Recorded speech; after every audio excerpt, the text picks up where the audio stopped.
হয়েছে? না, উনি আগেও আমার কাছে এসেছিলেন এবং দেখা করেছিলেন। উনিও চাইছেন, উনি চাইছেন মানে on behalf of Bangladesh government উনি আমার সাথে কথা বলছিলেন যে এই বিষয়। তো আমি বললাম প্রথমেই আপনার যে ওখানকার যে অবস্থা, সেই অবস্থার আগে আপনারা এটাকে সাবসাইড করুন। মানে যে ধরনের ওখানে নির্যাতন ইত্যাদি আমরা শুনি, প্রথমে তো এটাকে আপনারা যত তাড়াতাড়ি সম্ভব সেগুলো যতক্ষণ ধরে আপনারা না করবেন, রিলেশন সেখানে হবে না। সেকেন্ড হচ্ছে কমিউনিকেশন। আপনাদের সাথে যদি কমিউনিকেশন, যেগুলো আমরা অলরেডি বিনিয়োগ করে ফেলেছি, রেল লাইন থেকে আরম্ভ করে আমাদের মৈত্রী সেতু থেকে আরম্ভ করে সব কিছু হয়ে গেছে।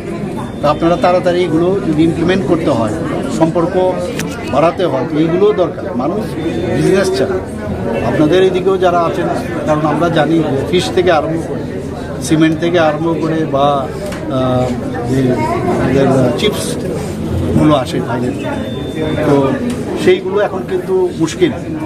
তো সেই এবং উনি বলছিলেন যে আমাদের যে ত্রিপুরা হয়ে যারা ট্রিটমেন্টের জন্য ভারতবর্ষে আসে, তারা অনেকটা দে ফিল গুড। তাহলে আমাদের প্রবলেম নেই, আমরা দেবো, কিন্তু পাশাপাশি বিষয়গুলো আপনারা দেখুন। উনি তো বললেন যে এখনের যে গভর্নমেন্ট, তারা অনেকটা এই বিষয়ে অনেক নরম চিন্তাভাবনা করছে। তাই বললাম যে এগুলো করুন আপনারা, আর এটা তো ইন্টারন্যাশনাল বিষয়, সেগুলো দিল্লিতে কথা বলতে হবে, দিল্লির থেকে যে নির্দেশ আসবে আমরা সেইভাবে কাজ করব। স্যার, আজকে ইউনিয়ন হোম মিনিস্ট্রির সঙ্গে কতটা এখন অব্দি স্বাক্ষরিত হলো বা ইনভেস্টরদের কি রিয়াকশন ছিল ত্রিপুরায় আসার পর?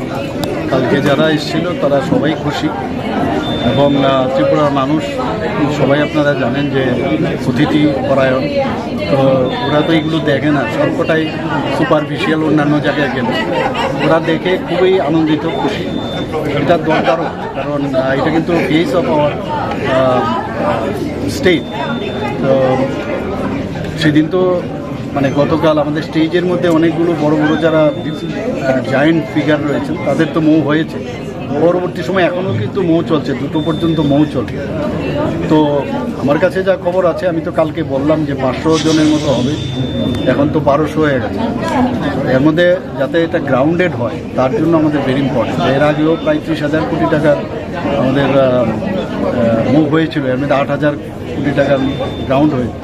তো আমার মনে হয় যে আর হবে, এটা পুরোটা যখন আসবে পিকচার, তখনই আমি বলতে পারবো কত জনের হয়েছে কি না হয়েছে, পুরো মানে স্ট্যাটিস্টিক্স যে রিপোর্ট আমি সেটা দিতে পারবো। স্যার, হাই কমিশনের সাথে আপনার সমস্ত হসপিটাল, প্রাইভেটই হোক, আপনার সেই চেম্বারই হোক বা গভর্নমেন্ট হসপিটাল, সবকটাতে ডিজিটাল মাধ্যমে পেশেন্ট ওপিডি আসুক, আইপিডি আসুক, সবকটা ডিজিটালের মাধ্যমে সেগুলো আসবে। মানে এতে যেসব ডিজিটাল ব্যবস্থা রেখেছে, আগামী দিন সারা ভারতবর্ষের যে মাননীয় প্রধানমন্ত্রীজি বলছেন না যে ডিজিটাল ইন্ডিয়া, আমরাও ডিজিটাল ত্রিপুরা বলছি, সেটা সম্ভব। স্যার, এই যে প্রাইভেট বিনিয়োগগুলো হচ্ছে, তাতে কি এই যে ম্যাল প্র্যাকটিস আর প্র্যাকটিস নিয়ে একটা বিতর্ক, বিশেষ করে যখন এজিএমসির প্রাইভেট প্র্যাকটিস বন্ধের নির্দেশটা হয়েছে, তখন এই বিতর্কটা এখনো নির্দেশ দেওয়া হয়নি, নোটিফিকেশন বেরোয়নি, ক্যাবিনেটের ডিসিশনটাই বলছি। আপনার কি মনে হয় যে প্র্যাকটিস ম্যাল প্র্যাকটিসের বিতর্কটা এতে করে অনেকটা কমে যাবে? ম্যাল প্র্যাকটিস আমি জানি না, প্র্যাকটিস সম্পর্কে আমি জানি। কাজেই এখানে বিতর্কের কোনো বিষয় নেই। বিতর্ক তো যারা বিরোধীরা আছেন তারা করছে, ডাক্তারবাবুদের মধ্যে কোনো সমস্যা নেই। ওনারা কিছু দাবি রেখেছেন, এই জিনিসগুলো করে দিলে আমাদের কোনো অসুবিধা নেই, এগুলো তো আমরা করবোই, আমরা অলরেডি কমিটমেন্ট আছে সেগুলো। জার্নালি মূলত ডিসকাশন এবং আগামীতে কি এক্সপেক্ট রয়েছে? না, উনি আগেও আমার কাছে এসেছিলেন এবং দেখা করেছিলেন। উনিও চাইছেন, উনি চাইছেন মানে on behalf of Bangladesh government উনি আমার সাথে কথা বলছিলেন যে এই বিষয়। তো আমি বললাম প্রথমেই আপনার যে ওখানকার যে অবস্থা, সেই অবস্থার আগে আপনারা এটাকে সাবসাইড করুন। মানে যে ধরনের ওখানে নির্যাতন ইত্যাদি আমরা শুনি, প্রথমে তো এটাকে আপনারা